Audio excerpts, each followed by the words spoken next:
Conferência Regional das Igrejas do Estado de Goiás. Tema: Salvos pela sua vida. Romanos capítulo 5, versículo 10. Mensagem liberada pelo irmão Ezra Mar. No dia 4 de agosto de 2018. Estou muito feliz de estar aqui no estado de Goiás mais uma vez, ver tantos irmãos. E eu sinto no meu coração que Deus está abençoando e vai abençoar muito mais ainda. Deus vai abençoar muitas igrejas no Goiás, aumentando o número de irmãos, aumentando o número de igrejas. O Senhor está preparando o nosso coração, preparando o terreno, e nós precisamos crer na palavra do Senhor. Você crê na palavra do Senhor? Romanos 1,16 fala: pois não me envergonho do Evangelho. Nós não nos envergonhamos do Evangelho. A gente pode interpretar isso de duas maneiras. Primeiro, pensar que envergonhar aqui é sentir vergonha. Se envergonhar é sentir vergonha. Eu tenho medo de falar de Jesus. Eu tenho vergonha de falar de Jesus. Eu me escondo, eu sou um cristão escondido, oculto. Eu não quero que os outros saibam que eu sou cristão, crente. Será que é esse tipo de vergonha que está falando aqui? Pode até ser, mas eu não acho que seja. Aqui quando a palavra diz, quando Paulo diz, não me envergonho do Evangelho, quer dizer o seguinte, que a vida não é fácil. Paulo, olha só a situação de Paulo. Paulo foi o maior apóstolo. Você acha que para ele tudo dava certo? Não, pelo contrário, tudo dava errado. Ele saía para pregar o Evangelho com Silas e era preso. Daí ele levava um monte de chicoteadas, de açoites. Os judeus prendiam ele, o prendiam e davam para ele uma quarentena de açoites menos um, ou seja, 39, porque de acordo com a palavra de Deus, não podia passar de 40. Daí na hora de contar, pode ser que os judeus se enganavam, daí eles davam 39 para dar margem de erro de uma chicotada. Então eu quero recomendar a vocês, não viajem com Paulo. Porque se você viajar com Paulo, Paulo leva uma quarentena de açoites menos um, mas você vai levar 40 açoites. Ou 41, 42. Ele pegava um barco, o barco afundava. Falando em termos de hoje, não embarque no avião com Paulo. Se você pegar um avião com Paulo, aquele avião vai cair. Era assim a situação. Ele passou fome. Teve que experimentar jejum, não porque ele queria jejuar, porque não tinha comida. Passou sede, passou acordado, noites inteiras de preocupação, passou frio, foi traído pelos patrícios, pelos falsos irmãos. Então ele tinha tudo para se envergonhar do Evangelho. Envergonhar-se do Evangelho quer dizer, o Evangelho não é para mim, chega, eu desisto. Isso é aquilo que significa envergonhar-se do Evangelho. Ter vergonha, quer dizer, olha só, eu sou um cristão, eu sou um servo de Deus, eu devo dar um testemunho de que tudo dá certo para mim, mas tudo que eu faço dá errado. Eu quero ler um versículo para vocês sobre os heróis da fé. O que você acha que é ter fé? Então vamos ler Hebreus capítulo 11. Eu quero encorajar os irmãos. Eu sei que tem muitos irmãos aqui passando por tribulações. Nem vou pedir para você levantar a mão. Eu sei que tem muitos irmãos aqui passando por tribulações, sofrendo e, de certa maneira, bravo com Deus. Por que Deus que você não ouve a minha oração? Se ouve a oração daquele irmão, daquela irmã, por que não atende a minha oração? Para mim parece que Deus está silencioso. É porque Deus não te ama? Não. Para diferentes pessoas, Deus tem diferentes lições. E Deus também sabe da capacidade de cada um. Quanto mais nós passamos por tribulações, e mais nós conseguimos dar a volta por cima, mais útil nós somos diante de Deus. Então vamos ler aqui, Versículo 4, capítulo 11 de Hebreus, versículo 4. Pela fé, Abel ofereceu a Deus mais excelente sacrifício do que Caim. Versículo 5. Pela fé, Enoque foi trasladado para não ver a morte. Versículo 7. Pela fé, Noé, divinamente instruído acerca dos acontecimentos que ainda não se viam, e sendo temente a Deus, aparelhou uma arca para a salvação de sua casa. Versículo 8. Pela fé, Abraão, quando chamado, obedeceu. Pela fé, peregrinou na terra da promessa. E pela fé, também a própria Sara recebeu poder para ser mãe. Versículo 13. Todos estes morreram na fé, sem ter obtido as promessas. 17. Pela fé, Abraão, quando posto à prova, ofereceu Isaque. 20. Pela fé, igualmente, Isaque abençoou a Jacó e a Esaú. 21. Pela fé, Jacó, quando estava para morrer, abençoou cada um dos filhos de José. 22. Pela fé, José, próximo de seu fim, fez menção do êxodo dos filhos de Israel. 23. Pela fé, Moisés, apenas nascido, foi ocultado por seus pais. 24. Pela fé, Moisés, quando já homem feito, recusou ser chamado filho da filha de Faraó. Versículo 27. Pela fé, ele abandonou o Egito. 28. Pela fé celebrou a Páscoa. 29. Pela fé atravessaram o Mar Vermelho. 30. Pela fé ruíram as muralhas de Jericó. 31. Pela fé Raabe, a meretriz, não foi destruída com os desobedientes. Está vendo? Então, são os heróis da fé. Todo mundo quer ser esses. As coisas deram certo para eles. Não, deram de maneira, de certa maneira deram certo. E que mais direi, versículo 32, certamente me faltará o tempo necessário para referir o que há a respeito de Gideão. Deu certo para ele, ele foi vitorioso, com 300, ganhou de dezenas de milhares de soldados, e de Baraque, de Sansão, de Jefté, de Davi, uau, Davi, pela fé, de Samuel e dos profetas, os quais por meio da fé, olha só irmãos, subjugaram reinos, praticaram a justiça, uau, eu quero isso, obtiveram promessas, eu quero obter minha promessa também, fecharam a boca de leões, eu também quero fechar a boca de leões, tem um monte de leões aí com a boca aberta querendo me devorar, eu quero fechar a boca de leões, esse foi Daniel, né? Extinguiram a violência do fogo, são aqueles amigos de Daniel que andaram no meio da fornalha acesa, escaparam ao fio da espada, uau, escaparam, da fraqueza tiraram força, fizeram-se poderosos em guerra, puseram em fuga exércitos de estrangeiros, uau, mulheres receberam pela ressurreição os seus mortos. Agora, a partir daí, vejam só, irmãos, alguns foram torturados, não aceitando o seu resgate, para obterem superior ressurreição. Outros, por sua vez, passaram pela prova de escárnios e açoites. Sim, até de algemas e prisões. Eu não quero ser esses não. Mas está na mesma categoria. Pela fé também. Foram apedrejados. Foram provados. Cerrados pelo meio. Deus, onde está você?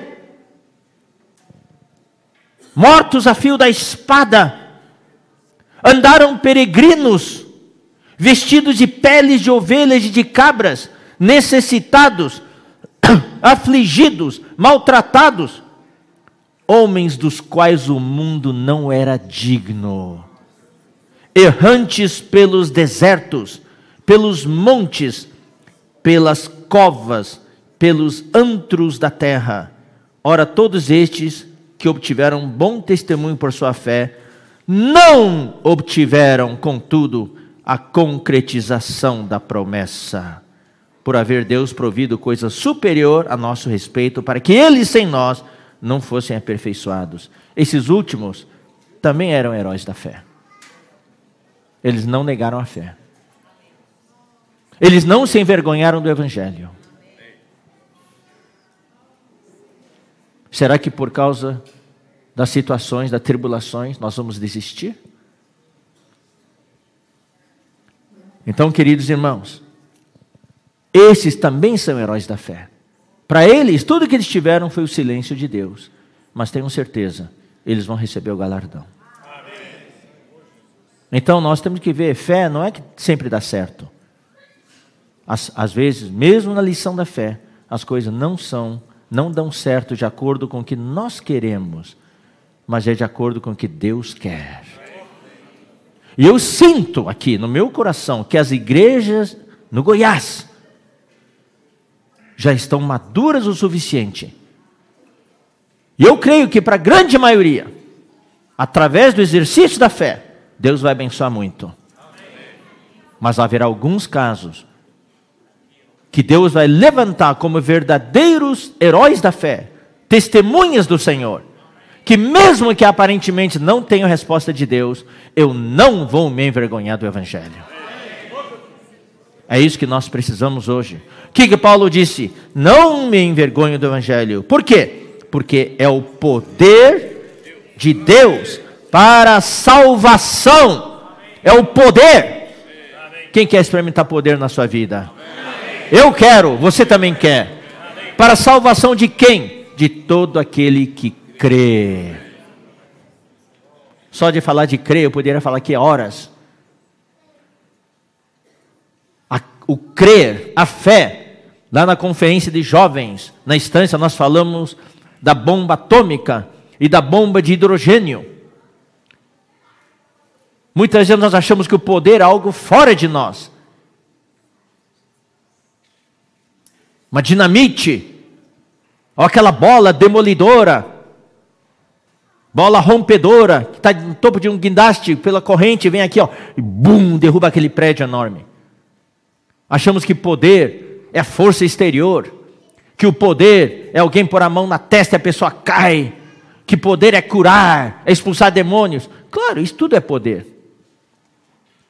Mas o verdadeiro poder é o poder que está dentro de você. Não tem maior poder de destruição que a bomba atômica, e hoje é a bomba de hidrogênio, bomba termonuclear.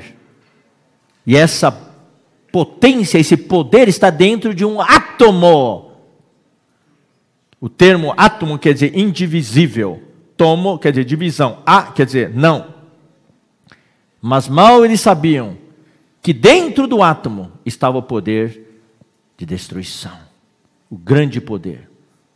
Os isótopos de urânio 235, plutônio 239, que são isótopos instáveis. Daí você bombardeia esses isótopos através de uma explosão de uma banana de dinamite. Daí lança balas de átomos de urânio contra aquela massa de urânio, o 235. Daí o que acontece? Daí ocorre a fissão nuclear. O núcleo se divide. E na hora de dividir, se formam subpartículas do núcleo. Se formam nêutrons e duas substâncias derivadas dela, e uma parte é energia. Isso foi o que Einstein descobriu na teoria da relatividade. E essa energia é tremenda. E daí quando se divide, essas partículas que se dividem, daí se colinem com as outras, e daí ocorre uma reação em cadeia. E daí a bomba atômica explode. Daí os homens descobriram que tem algo mais poderoso. Não é fissão nuclear, divisão do núcleo. É a fusão nuclear. Através de dois isótopos do hidrogênio, o deutério e o trítio. Quando se unem, a altas temperaturas, esses dois isótopos se unem e formam um átomo de hélio. Daí com um nêutron, e daí se solta energia. Esse é 1000 vezes mais poderoso que a bomba atômica. E sabe o que se usa para detonar uma bomba de hidrogênio? Para detonar uma bomba atômica se usa dinamite. E para detonar uma bomba de hidrogênio tem que usar uma bomba atômica. E sabe o que detona o poder que está dentro de você? É a fé. É você crer. Jesus falou Se você disser a este monte, ergue-te e lança-te no mar, e não duvidar no seu coração, mas crer que será assim como você falou, isso vai acontecer. Quantas montanhas existem na sua vida e na minha vida? Montanhas que nos atrapalham. Quantas? E a gente acha que na vida da igreja, pode ser no nível individual, familiar, no casal, com os filhos, no casamento, e para a igreja, Senhor, nós estamos aqui já faz 25 anos, nós não saímos do número de 30, a gente não consegue passar o número de 30. O 30 é uma montanha. Você precisa crer. Detonar através desse detonador da fé e fazer a bomba de hidrogênio explodir no interior de cada um de vocês.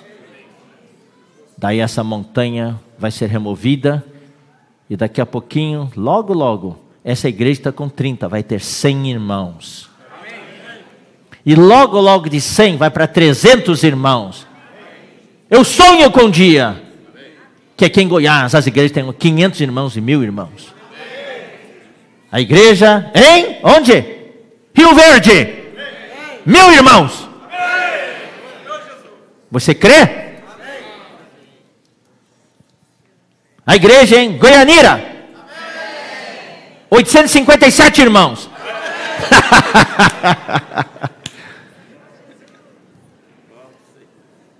Nós temos que crer. Goiânia, 2.000 irmãos. Por que não?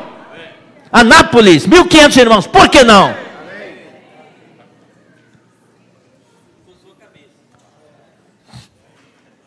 Nós temos de crer.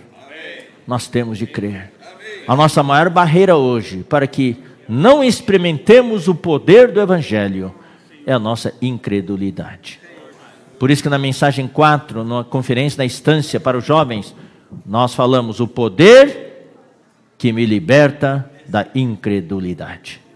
Lá houve 5 mensagens. O poder que me liberta do pecado, o poder que me liberta do mundo, o poder que me liberta da apatia e insatisfação, o poder que me liberta da incredulidade, o poder que me liberta da desmotivação e o último, o maior poder desse universo. Não me envergonhe do Evangelho, porque é o poder de Deus para a salvação de todo aquele que crê. Primeiro, do judeu e também do grego. Não importa que tipo de pessoa você seja, homem ou mulher, novo na igreja ou antigo, jovem ou adulto, não importa. É o poder para a salvação de todo aquele que crê. Hoje nós queremos usar esse versículo de Romanos 5,10 para passar para as igrejas em Goiás, que eu considero igrejas que estão já entrando na fase da maturidade. Tá, irmãos? Uma fundamentação na verdade. O livro de Romanos é um livro muito completo. É considerado o 5º evangelho. O que quer dizer o 5º evangelho? Qual é a diferença entre o livro de Romanos, que é o 5º evangelho? Por que a gente chama o 5º evangelho? Por causa do que está no versículo 1, de capítulo 1 de Romanos. Paulo, servo de Jesus Cristo, chamado para ser apóstolo, separado para o Evangelho de Deus. Está vendo? Aqui no capítulo 1, versículo 1, já fala o tema deste livro. É o Evangelho de Deus. E qual é a diferença entre o livro de Romanos e os 4 evangelhos? É bastante simples. Os 4 evangelhos falam da vida do Senhor Jesus e da sua obra, quando o Senhor Jesus estava aqui na terra. Tudo que Jesus fez, objetivamente, quando falamos objetivamente, quer dizer, fora de nós, aqui na terra, quando ele estava em carne e osso aqui na terra. E o livro de Romanos fala do que o Senhor Jesus está fazendo hoje, porque a obra do Senhor Jesus não acabou. Essa é a diferença entre o que nós temos na igreja e o que existe na maior parte do cristianismo. Na maior parte do cristianismo se dá muita ênfase à obra do Senhor Jesus aqui na terra.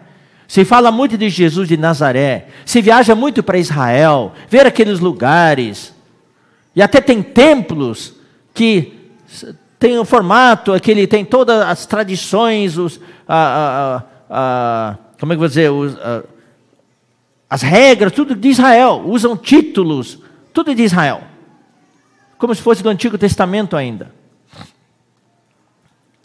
O livro de Romanos fala do que o Senhor Jesus está fazendo hoje, não mais fora de nós, porque o Senhor Jesus nos evangelhos era o Senhor Jesus em carne, era o Filho de Deus em carne, mas hoje o Senhor Jesus, quem que Ele é? Ele hoje é o Espírito, Ele é o Espírito que dá vida.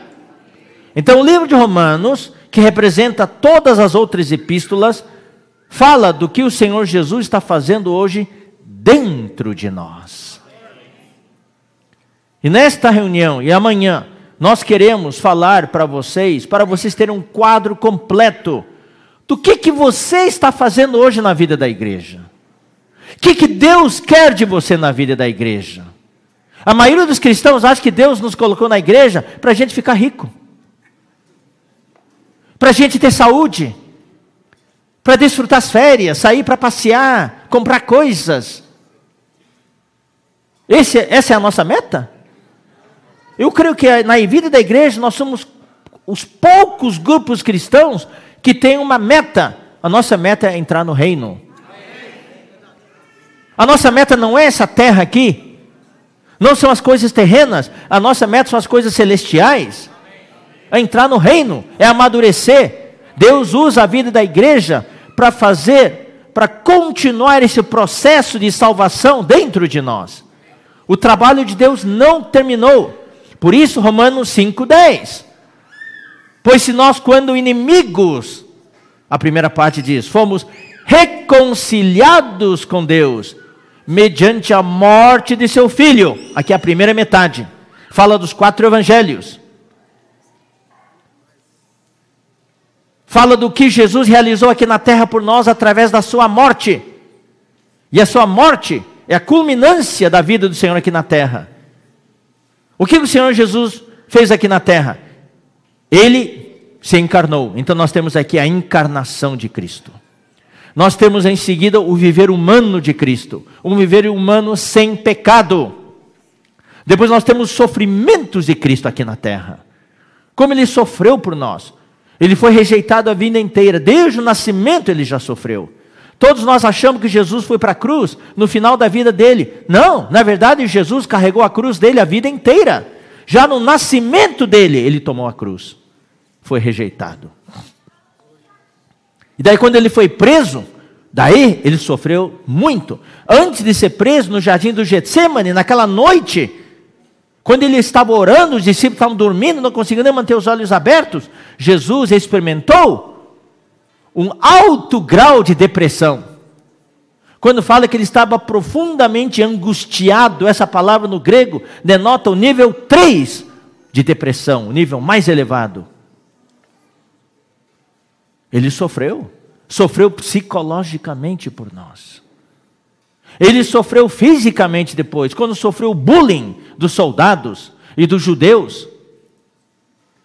Puseram uma coroa de espinho na cabeça dele, cuspiram na cara dele, vendaram os olhos dele, empurrando ele para cá e para lá, tiraram a roupa dele. Que bullying. Deram socos na cara dele, dizendo, profetiza quem que te bateu. Depois fizeram uma cruz tosca para ele carregar. E Jesus não era uma pessoa muito forte, ele caía toda hora. Daí pegaram um tal de Simão Cirineu para ajudar ele a carregar a cruz. Daí ele foi crucificado. E lá naquela cruz ele foi julgado por 6 horas. Primeiras 3 horas foi julgado por Deus, pelos homens. As últimas 3 horas foi julgado por Deus. Nas primeiras 3 horas os homens chegavam lá, falavam um monte de coisas para ele. Impropérios e xingavam, faziam bullying psicológico para ele. Ele foi julgado pelos homens e não abriu a sua boca. Até pediu a Deus que os perdoassem, porque eles não sabiam o que estavam fazendo. Mas quando chegou ao meio-dia, o sol se escureceu. Isso aconteceu literalmente, mas também tem o seu significado simbólico. Nós vamos ler daqui a pouco O que aconteceu é que Deus, no Antigo Testamento, não deu cabo dos pecados do homem. Através dos sacrifícios no tabernáculo, no templo, através do sangue de bodes e de bezerros, através do sacrifício ali no altar do holocausto, Deus só varria para debaixo do carpete os pecados do homem. Deus havia deixado impunes os pecados do homem. Aqueles pecados tinham que ser castigados. O homem tinha que ser castigado por aqueles pecados. Mas por causa daquela provisão temporária dos animais do sacrifício, aqueles pecados não foram punidos, só foram varridos para debaixo do carpete. Deus tinha que dar cabo daqueles pecados. E daí Deus, naquele momento, ao meio-dia, quando o sol se escureceu, houve trevas sobre toda a terra. Você sabe que meio-dia é o momento em que a luz do sol é a mais brilhante. Naquele momento Deus juntou todos os pecados dos homens que viveram antes de Jesus, mais os pecados dos homens que viviam no tempo de Jesus, e mais os pecados daqueles que viveriam depois de Jesus, inclusive os meus e os seus pecados. Pegou tudo e jogou sobre Jesus. E os pecados eram tantos, uma montanha de pecados que tapou o sol, literalmente. Nesse momento, até esse momento, nas primeiras 3 horas, Jesus aguentou firme o sofrimento. Aguentou firme o juízo dos homens, porque o Pai estava com ele. Ele tinha a presença de Deus. Mas quando Deus pegou todos aqueles pecados e jogou sobre Jesus, naquele momento, quando Deus Pai olhou para o seu filho, Deus Pai falou, Deus Pai não ia dizer meu Deus, né? Deus Pai falou, uau, que é isso? Ele viu lá, não via mais Jesus, o Filho de Deus, para quem ele tinha dito, este é o meu Filho amado em quem me comprazo, no dia do batismo, e lá no Monte da Transfiguração, quando ele falou, este é meu Filho amado, a ele ouvi. Ouçam a ele. Ele não viu mais esse filho. O que ele viu? Ele viu um monte de pecados. E Deus, na sua santidade e justiça, não podia contatar o pecado. Então o que Deus fez? Deus se retirou de seu filho. E aquele foi o momento de maior sofrimento de Jesus, porque naquele momento ele perdeu a presença de Deus. Quem estava pendurado lá era o homem Jesus. Nunca se esqueçam disso. Não era o Filho de Deus Jesus, era o Filho do homem. Era um homem carne e osso como você e eu, sujeito a fraquezas. Naquele momento, ele gritou, Eli, lema sabachthani, que quer dizer, Deus meu, por que me desamparaste? Meu Deus, por que você me deixou sozinho aqui sofrendo? Esse foi o mar, e ficou 3 horas assim. Por sua causa e por minha causa. Eu diria assim, por minha causa e por sua causa. E no final, ele morreu. Não mataram Jesus. Leiam o que ele fala, que a Bíblia fala. Ele entregou o seu espírito. Pessoas dizem que mataram Jesus. Não. Jesus se deixou pendurar na cruz. E quando chegou o momento, os ladrões estavam vivos ainda. Ele poderia estar vivo como os ladrões. Não era hora de morrer. Mas o que Jesus fez? Ele entregou o seu espírito. Ele deu a vida dele por nós. Nunca digam que mataram Jesus. Ele deu a vida dele por mim e por você.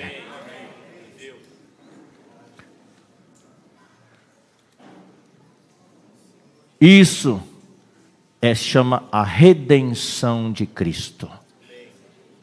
Isso que eu quero que vocês entendam. A redenção de Cristo é toda obra que Jesus fez aqui na terra por nós.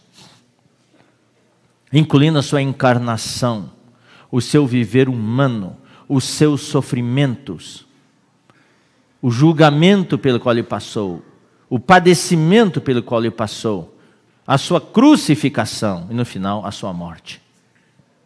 Foi uma morte vicária, que quer dizer o quê? Uma morte substitutiva. Eu que deveria estar pendurado naquela cruz. Mas Jesus foi o meu substituto. Ele tomou o meu lugar e o seu lugar. E ele morreu no nosso lugar. Eu que deveria ter morrido. Eu que deveria ter sido castigado por causa dos meus pecados. Mas ele foi castigado no meu lugar. E ele morreu no meu lugar. Isso é redenção. Redenção inclui tudo isso.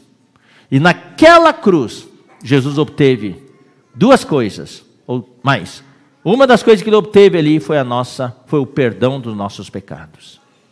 O sangue que ele derramou. E o sangue que jorrou do lado dele nos perdoou todos os pecados. E a água que jorrou do seu lado nos deu vida. Segundo, por causa do perdão dos pecados, ele obteve por nós, lá naquela cruz, a nossa reconciliação. Nós fomos reconciliados com Deus. Por isso que esse versículo 5:10 fala: porque se nós quando inimigos, fomos reconciliados com Deus, mediante a morte de seu Filho. Isso tudo foi cumprido, realizado por nós, por você, por mim, através da morte de seu Filho. Objetivamente, fora de nós, quando Jesus estava aqui na terra. O que mais ele realizou por nós? Ele realizou por nós, lá naquela cruz, a nossa justificação. Que nós, em teologia, chamamos justificação objetiva. Porque é algo que Jesus fez. Você e eu não fizemos nada disso. Ele que fez. É algo fora de nós. O que é justificação? É que hoje nós não precisamos mais nos sentir condenados diante de Deus. Deus nos considera justos. Deus fala: vem, pode vir na minha presença. Porque antes nós não podíamos ser admitidos à presença de Deus. Mas agora, por causa da justificação que Ele obteve por nós na cruz, hoje nós podemos ir à presença de Deus. O caminho para a árvore da vida está aberto outra vez. Você sabe, queridos irmãos, que quando Deus fechou, depois do pecado de Adão e Eva, Deus expulsou o homem do jardim do Éden e fechou o caminho que levava ao jardim com querubins, com espadas flamejantes. Isso é simbólico. Querubins representam a glória de Deus. Toda vez que a Bíblia menciona querubim, você pode associar a glória de Deus. E que mais? Com espadas flamejantes. A espada representa a justiça de Deus. Quem viola a lei carece da justiça de Deus, daí vem a espada para matar. Então, quem viola a lei, quem viola os 10 mandamentos, quem não cumpre o que está escrito na lei, a sentença é a morte. Então, isso é a espada.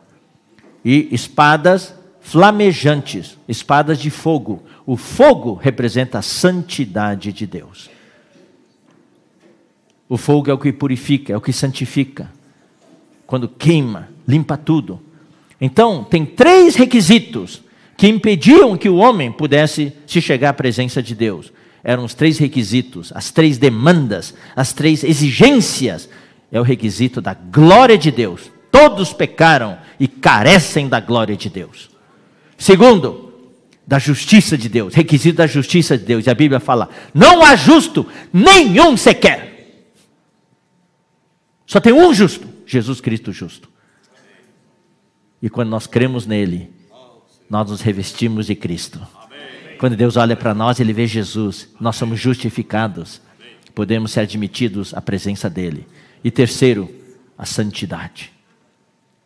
Nós não somos santos, nós somos comuns, nós somos contaminados, pecaminosos. Então, lá naquela cruz, Jesus removeu essas 3 barreiras. Os 3 requisitos. Jesus cumpriu o requisito da glória. Jesus cumpriu o requisito da justiça e da santidade. Então, o que nós recebemos naquela cruz? A redenção. Nós somos perdoados nossos pecados, nós somos reconciliados com Deus e nós somos justificados. Então eu pergunto para vocês, muitas vezes nós pensamos, então Jesus Cristo, isso aqui, irmãos, é algo bem profundo.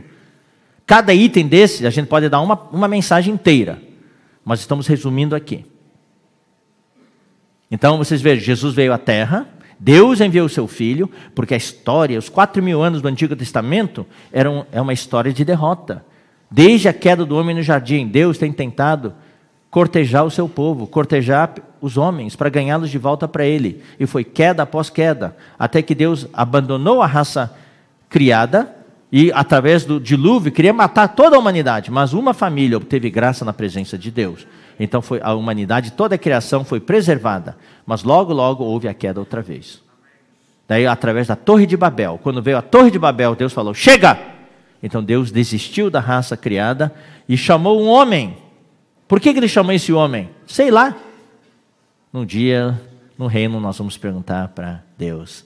Nós vamos conversar com Abraão. Ô Abraão, chega aqui, Abraão. Vamos conversar um pouquinho? Por que Deus chamou você? Você acha que Abraão era um santão? Ele era um idólatra. Mas Deus chamou. E ele ouviu. O que é fé? Isso é importante saber. Fé não é uma coisa supersticiosa. Por exemplo, o time para qual vocês torcem aqui, qual que é? Aqui no estado de Goiás. É Goiás? Tem irmãos que torcem aqui para o Goiás? Então, Então. Torcem para o Goiás. Este ano o Goiás vai ser campeão. Então, isso não é fé, isso é superstição. Desculpe, não estou dizendo que não vai ser campeão. Mas tipo de palavras, vai ganhar porque eu creio que vai ser assim. Não, isso é superstição. Fé é você agir baseado na palavra de Deus. Tem que ter a palavra de Deus. Por isso, nós precisamos ler a Bíblia. Por isso, nós precisamos ler os livros. Ter a palavra de Deus nos saturando. Habite em vós ricamente a palavra de Cristo. Eu já contei a história, várias vezes, inclusive aqui já contei. Quando Jesus estava andando sobre o mar, chegando-se ao barco, os discípulos gritaram apavorados, pensando que se tratava de um fantasma. Daí Jesus falou, calma gente, sou eu. Daí Pedro falou, se é você Jesus, manda-me ir ter contigo sobre as águas. Aí, sabe, os irmãos estão nas lideranças, Pedro orou fora da caixa. Orou fora da caixa. Uma oração não tradicional. Oração tradicional, Senhor me guarda nesse barquinho, não permita que nada de mal aconteça, não permita que a água entre aqui, Senhor, eu estou seguro nesse barco, com Cristo no barco tudo vai muito bem. Senhor, guarda esse barquinho. Pedro queria ter uma experiência nova. Pedro falou, se é você, Senhor, manda-me ter comigo sobre as águas. Imaginem só, o cara lá dentro do barco, na zona de conforto, ele quer meter o pé fora do barco e pisar sobre as águas? Quem se aventura a fazer isso? Ele orou uma oração intrépida, ousada, orou fora da caixa. Irmãos, comece a orar fora da caixa que os milagres vão começar a acontecer. Amém. Coisas grandes vão acontecer na sua vida. Não orem dentro da caixinha, Senhor me guarda. Orem grande, sonhem grande, para Deus poder trabalhar. E daí Pedro aguardou e Jesus falou, vem! Aí está a deixa. Se você não ouvir o vem, não banque o herói. Jesus está lá. Senhor, se és tu, manda-me ter contigo sobre as águas. Eu estou indo, tá? Vai afundar. Tem que ouvir o vem. Uma vez que Jesus falou vem, daí vai com confiança, porque você vai andar sobre as águas.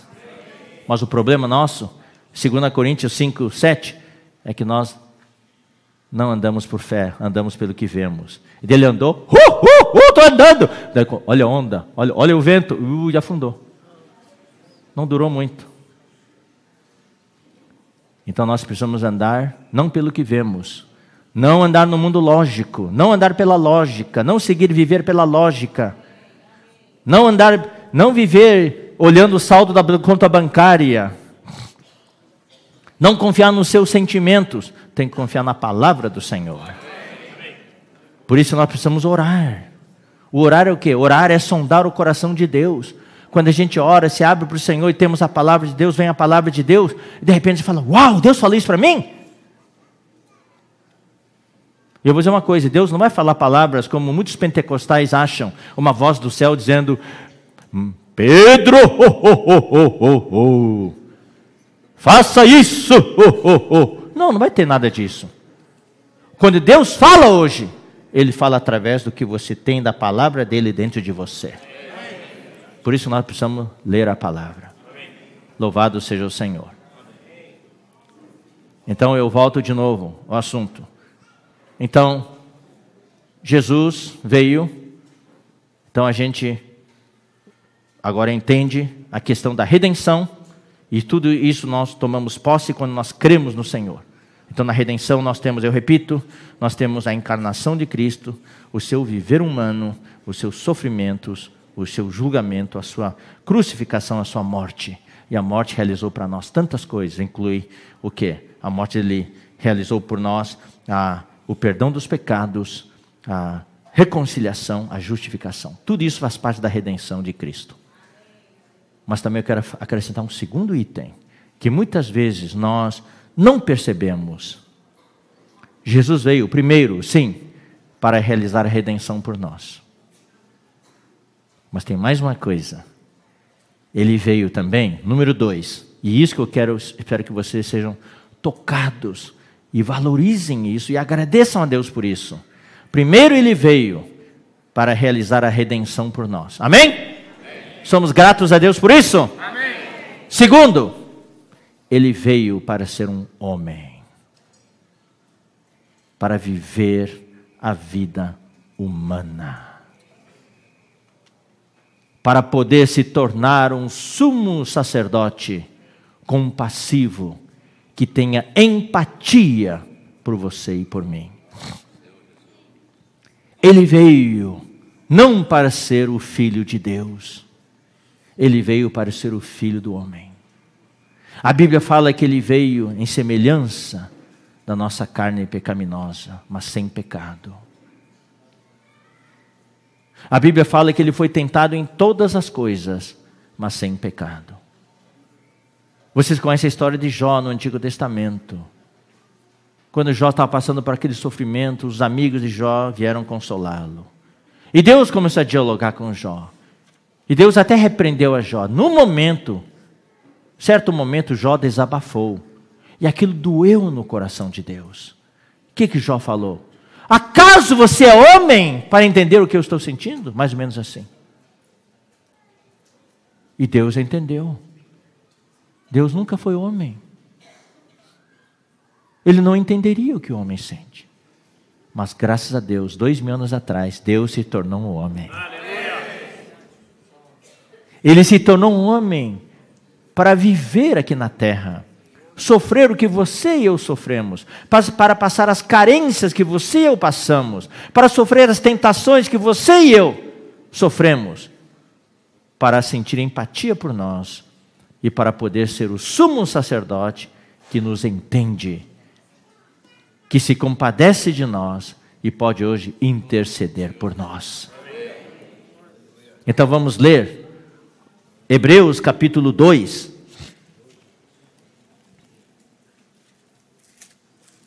Hebreus capítulo 2. Versículo 14. Hebreus 2, 14.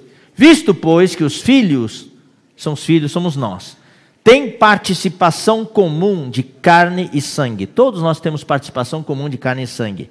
Destes também ele, quem é ele? Jesus, igualmente participou. Ou seja, Jesus participou de carne e sangue, para que por sua morte destruísse aquele que tem o poder da morte, a saber, o diabo, e livrasse todos que pelo pavor da morte estavam sujeitos à escravidão por toda a vida.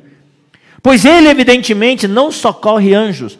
Jesus não veio para socorrer anjos. Hoje Jesus está aqui para socorrer a você e a mim. Não veio para socorrer anjos, mas socorre a descendência de Abraão. Nós somos a descendência de Abraão. Por isso mesmo, convinha que em todas as coisas, irmãos, em algumas coisas? Não, em todas as coisas, se tornasse semelhante aos irmãos. Jesus se tornou semelhante a você e a mim, sujeito aos mesmos sentimentos, às mesmas fraquezas, para ser misericordioso e fiel sumo sacerdote nas coisas referentes a Deus, e para fazer propiciação pelos pecados do povo. Pois naquilo que ele mesmo sofreu, tendo sido tentado, Jesus foi tentado, ele é poderoso para socorrer os que são tentados. Tentação aqui não necessariamente quer dizer tentação para o pecado, é tentação por causa das tribulações, tentação de desistir, é o desânimo. Tudo isso aí faz parte da tentação. Ele está aqui para socorrer você que está sendo tentado. Talvez você está sendo tentado a desistir da vida da igreja. Não dá mais, está muito difícil. Alguns irmãos da liderança estão desanimados. Tantos anos de trabalho. Senhor, parece que eu sou o time do México. Jogou como nunca e perdeu como sempre. Eu não quero mais jogar, Senhor. Nunca passa das oitavas de final. Tantas Copas do Mundo. Eu bati a Alemanha, ganhei da Alemanha. E eu não consigo passar das oitavas de final. Jesus veio para socorrer todos nós. Vamos ler capítulo 4, versículo 15. Porque não temos sumo sacerdote que não possa compadecer-se das nossas fraquezas. Temos aqui duas negativas, que quer dizer o quê? Nós temos sim um sumo sacerdote que se compadece das nossas fraquezas. Antes foi ele tentado em todas as coisas na nossa semelhança, mas sem pecado. Eu pergunto para vocês, Jesus teria ou não teria a possibilidade de pecar? Sim ou não? Sim, porque se ele não tivesse, Satanás não seria burro de tentar Jesus. Satanás não perde tempo. Se ele tentou Jesus, era porque aquele homem Jesus, não o Filho de Deus, mas o homem Jesus, aquele homem Jesus era passível de cometer pecados. Os irmãos estão entendendo? Então, quando Jesus, depois do batismo, foi para o deserto, daí ele jejuou 40 dias e noites, orando lá. E quando terminou, passaram os 40 dias, ele sentiu fome. São as necessidades humanas. Nós somos tentados nas necessidades humanas, do sustento, da glória, da ostentação, todas essas coisas. Daí Satanás veio. Olha só a frase dele: se és filho de Deus, manda que estas pedras se transformem em pães. Aqui em Goiás, se Jesus tivesse ido para Goiás, eu acho que Satanás teria dito assim, se és filho de Deus, manda que essas pedras se transformem em frango com pequi.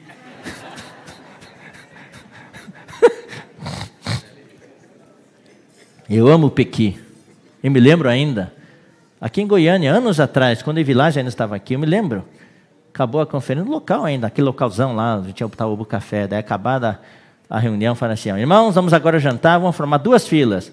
Aqueles que já comeram pequi é aqui, aqueles que nunca comeram pequi é aqui. Para não ter o risco de se espetar com todos aqueles espinhos, né? Satanás falou, se és filho de Deus. Satanás queria tirar Jesus da posição de homem, para assumir o poder do Filho de Deus. Manda que estas pedras se transformem em pães. A tentação era grande. O que Jesus respondeu? Não só de pão viverá o homem. Satanás, não vou cair na tua não. Eu não vim para ser filho de Deus. Eu vim para ser um homem. Para experimentar o que esses irmãos estão experimentando. Para experimentar o que essas irmãs estão experimentando. Para eu poder orar por eles. Orar por elas. Eu quero entender o que eles sentem, o que elas sentem. Então, aqui fala que ele foi tentado em todas as coisas, mas sem pecado. Então, eu vou fazer uma pergunta um pouquinho mais ousada. Você acha que Jesus também foi tentado no pecado sexual ou não? Sim ou não? Aqui fala todas as coisas. Sim. Então, ele também ele é poderoso para socorrer todos os que são tentados nisso. Acheguemo-nos, portanto, confiadamente, junto ao trono da graça, a fim de recebermos misericórdia e acharmos graça para socorro em ocasião oportuna. Então aqui, irmãos, nós temos algo tremendo. É por isso que hoje, quem que nós temos no céu?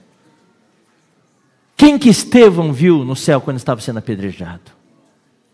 Quando ele levantou os olhos, estava sendo apedrejado, ele viu um homem. Um semelhante é filho do homem, um homem de pé. Então a maioria dos crentes acha que Jesus já se assentou à destra de Deus. Sim, no que diz respeito à redenção, Jesus já está sentado à destra de Deus na glória. Mas para cuidar da igreja, Jesus está de pé ainda. Ele está orando por você. Neste momento, Jesus está em pé, olhando para todas as igrejas no Goiás. Orando por vocês. E em Apocalipse, quando João viu, ele viu 7 candelabros de ouro. E ele viu um semelhante a filho de homem também. Não filho de Deus, filho do homem, com vestes talares. É esse sumo sacerdote, que lemos em Hebreus capítulo 4 e Hebreus 2. É esse sumo sacerdote com vestes talares, com uma cinta de ouro à altura do peito. Quer dizer, ele estava aqui cingido de amor. E ele andava no meio dos candelabros de ouro, cuidando ali da lâmpada, do pavio, espevitando o pavio. Ou seja, nesta noite, eu estou vendo, Jesus está andando no meio dos corredores. Está andando no meio dos corredores, está andando no meio das fileiras, dando um beijo em você, dando um abraço em você, dizendo para você: filha, aguente firme que eu estou aqui por você. Filho, aguente firme, filho, não desista, eu estou aqui para te sustentar. Eu estou orando por você. Não desista. Não se envergonhe do Evangelho. O Evangelho é o poder de Deus para a salvação. Creia somente. Não temas, creia somente. Louvado seja o Senhor. E 1 Timóteo capítulo 2 fala o quê? Nós temos um mediador entre Deus e os homens.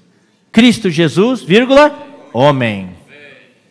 Então nós temos vendo que fala, temos um homem na glória. Nós temos um homem na glória. Louvado seja o Senhor. Aqui, irmãos, eu sinto que para a fundamentação da verdade, eu preciso falar algo que eu falei na instância, e que já foi abordado no alimento diário, mas eu quero falar em pessoa para vocês, pessoalmente para vocês. Em Romanos capítulo 1, vamos abrir Romanos capítulo 1. Isso que eu vou falar agora é muito profundo. E eu oro a Deus para que vocês tenham capacidade de absorver isso. Deus dê para você entendimento, uma mente lúcida e sóbria para poder entender isso. Isso é importantíssimo você entender. Essa relação entre o Filho de Deus e o Filho do homem. Aqui fala no versículo 1 de Romanos 1. Paulo, servo de Jesus Cristo, chamado para ser apóstolo, separado para o Evangelho de Deus, o qual foi por Deus outrora prometido por intermédio dos seus profetas nas Sagradas Escrituras. Com respeito a seu Filho. Então Jesus Cristo já era Filho de Deus. O qual segundo a carne, aí vem um detalhe. Esse Filho de Deus veio segundo a carne. Veio da descendência de Davi. Esse Filho de Deus que morava, que estava com Deus na eternidade, no princípio era o Verbo, e o Verbo estava com Deus, e o Verbo era Deus. Esse Filho de Deus se tornou carne e habitou entre nós, cheio de graça e de verdade. Mas esse Filho foi designado Filho de Deus. Espera aí, eu não estou entendendo. O Evangelho é com respeito a seu Filho e foi designado Filho. Espera aí, se ele é Filho, como é que ele é designado Filho? Vocês não entenderam? Se ele já é Filho de Deus, não precisava ser designado Filho de Deus. Pois é. Ele já era Filho de Deus, não era? Agora eu te designo Filho de Deus. Não, olha só então, vamos ler o versículo. E foi designado Filho de Deus com poder, segundo o Espírito de Santidade. Quando? Onde? Pela ressurreição dos mortos. Na ressurreição dos mortos aconteceu algo. Deus designou Jesus Cristo Filho de Deus. O que quer dizer isso? Quer dizer o seguinte: Jesus Cristo já era Filho de Deus na sua divindade. Em espírito, quando ele nasceu, aquele ente santo nasceu de Maria, o que foi concebido em Maria foi do Espírito Santo. Então ele tinha natureza divina, em sua natureza divina, em sua divindade, Jesus Cristo já era Filho de Deus. No Monte da Transfiguração, aquele homem Jesus subiu no Monte da Transfiguração. As pessoas olhavam para ele, era só um homenzinho. Mas Jesus, a certa altura, quando estava no Monte da Transfiguração, abriu o zíper da sua humanidade. Abriu e saiu aquela glória. Aquela glória que estava dentro dele era o Filho de Deus. Mas aquele homem fora era o Filho do homem. O que eu falar para agora, isso aqui é, irmãos, é crucial vocês entenderem. Jesus era Filho de Deus na sua divindade. Mas aquele homem Jesus em carne e osso ainda não era Filho de Deus. Era só o Filho do homem. Aquele homem Jesus precisava ser testado. Ele foi aprovado quando ele venceu as tentações. Ele ainda teve todo o ver humano. Ele precisava ter testado. E o teste final seria o quê? Seria ver o que aconteceria com ele depois que ele fosse sepultado. Porque antes de Jesus passaram muitos heróis, mártires, que lutaram pelo povo, que eram imortais praticamente, foram imortalizados. Mas quando foram enterrados, ficaram naquele túmulo. Nunca ressuscitaram. Para realizar a redenção pelo homem, não era só morrer na cruz. A morte na cruz era só um passo. Tinha que ser dado o passo seguinte. Para que aquilo, a morte de Jesus valesse. E Deus exigia que fosse um homem sem pecado, um homem justo, um homem santo, que morresse por toda a humanidade. Se ele tivesse tido um pecadinho, já não seria qualificado. Era necessário que um justo morresse por todos os homens. Então, quando ele morreu naquela cruz e foi sepultado, queridos irmãos, toda a criação prendeu a respiração. Usando os aparelhos eletrônicos, o universo inteiro fez pausa no vídeo. E a imagem congelou. Jesus foi sepultado. O que Jesus foi fazer? Ele foi pagar a nossa dívida.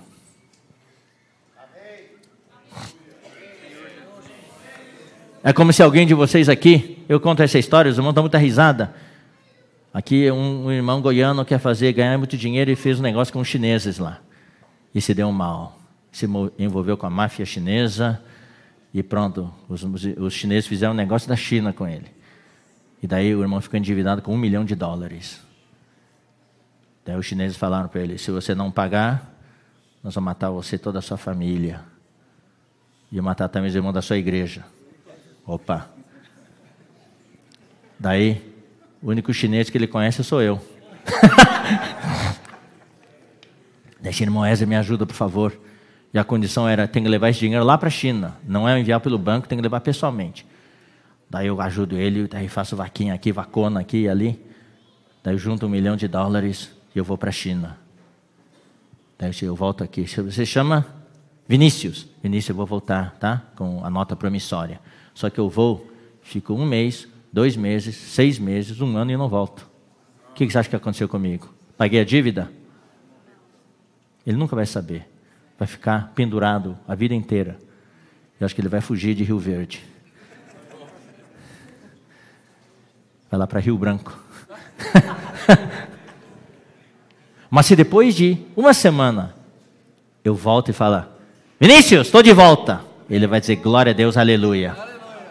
Pois é, Jesus foi para pagar a nossa dívida. E que dívida é essa, meus irmãos, caros irmãos? Que dívida é essa? Ele foi meter naquele túmulo e todo o universo ficou olhando para aquele túmulo. Passou parte de um primeiro dia, passou o segundo dia, daí uma parte do terceiro dia de madrugada, e daí cedinho de manhã, a pedra rola, lá de dentro sai Jesus.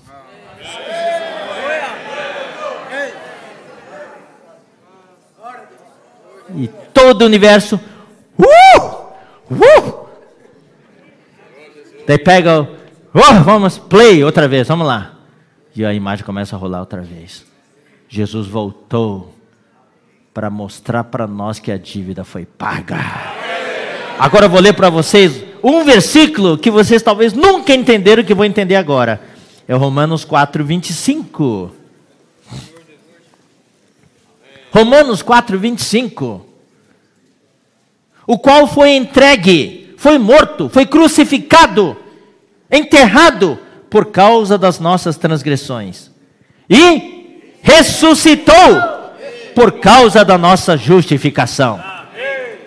Deus o ressuscitou. Não digam que Jesus ressuscitou por conta própria. A maioria dos versículos fala claramente: Deus o ressuscitou dentre os mortos. Quando chegou o momento, Deus falou: filho, saia daí. Saia daí. Por quê? Porque eu aprovo o que você fez como homem. Deus ressuscitou. Para quê? Por causa da nossa justificação. Para mostrar para você, para mim, para o Narciso, que nós somos justificados. A ressurreição de Cristo é uma prova de que você e eu fomos justificados. Sem a ressurreição de Cristo, nós seríamos homens sem esperança. E aí, quando ele saiu daquele túmulo, daí Atos 13:33, e Hebreus 1:5 fala o quê? Naquele momento Deus gritou dos céus: tu és meu filho, eu hoje te gerei. Vamos ler esse versículo? Vamos ler? Atos 13:33.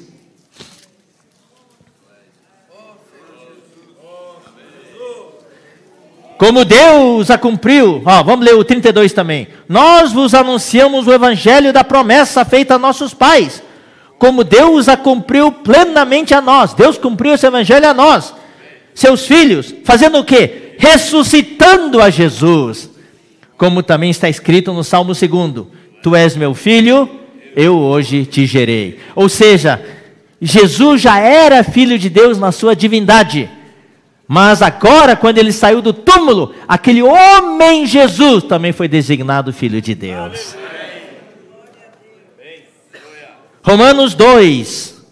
Hebreus, capítulo 1, versículo 5, diz: pois a qual dos anjos disse jamais: tu és meu filho, eu hoje te gerei? Ou seja, queridos irmãos, Jesus agora era filho de Deus duplamente. Era filho de Deus na sua divindade e era filho de Deus na sua humanidade. E como ele é o filho, antes ele era o filho unigênito, agora ele é o filho primogênito. E nós vamos seguir nos mesmos passos. Hoje, você e eu somos filhos de Deus somente no nosso espírito.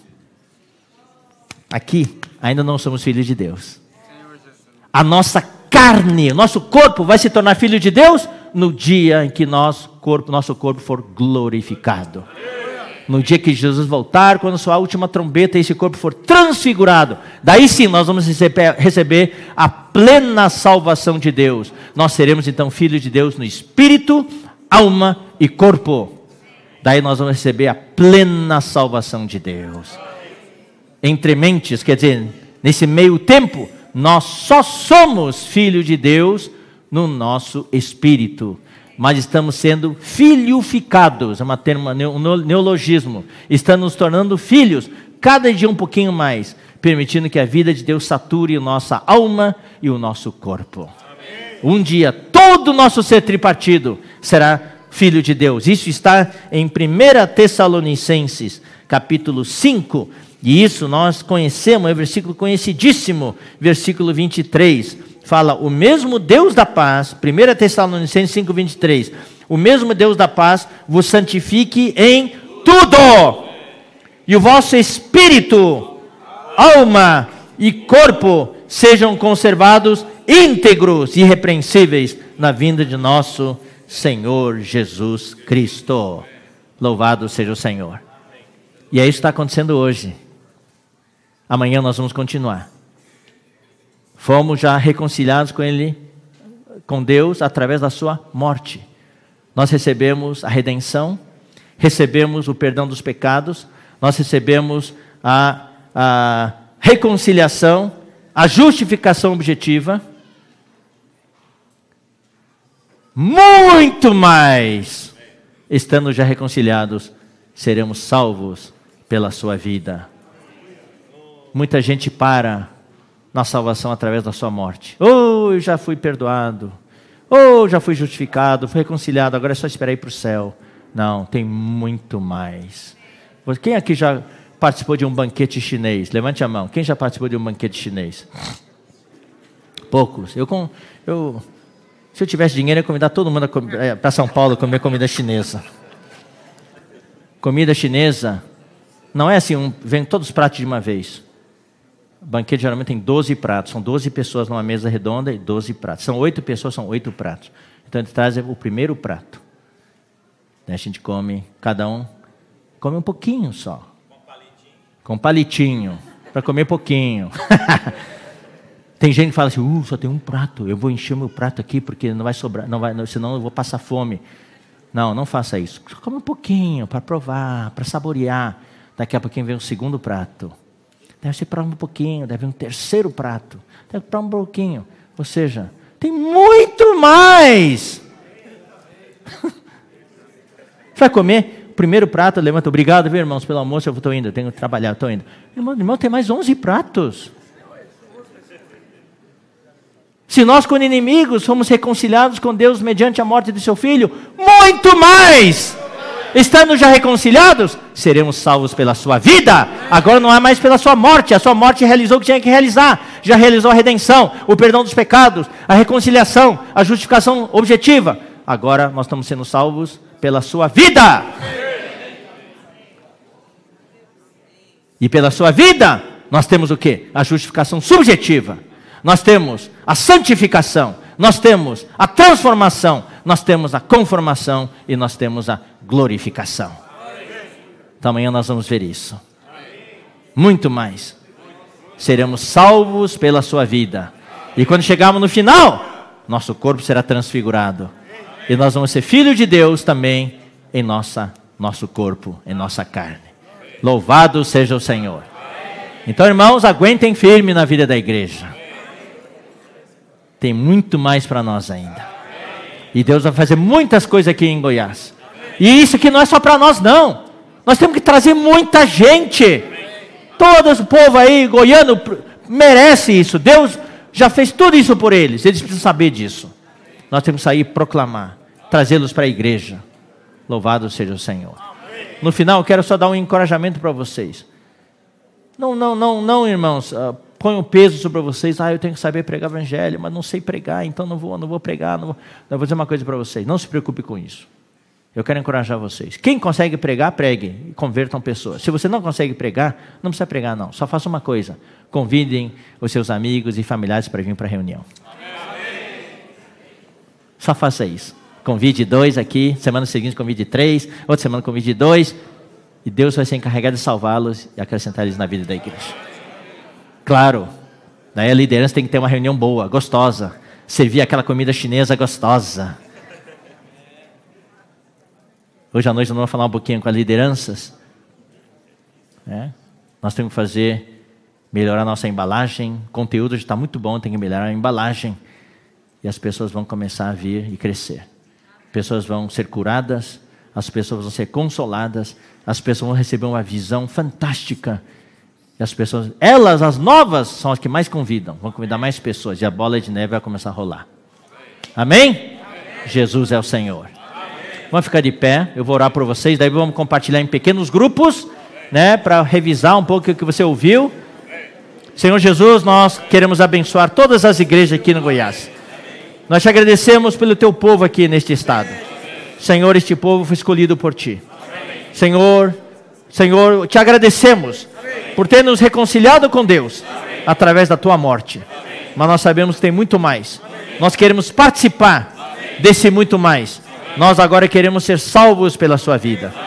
Senhor, no meio das tribulações, queremos aguentar firmes. Não queremos nos envergonhar do Evangelho. Queremos crer, porque o Evangelho é o poder para a salvação de todo aquele que crê. Muito obrigado, Senhor. Abençoa cada irmão, cada irmã.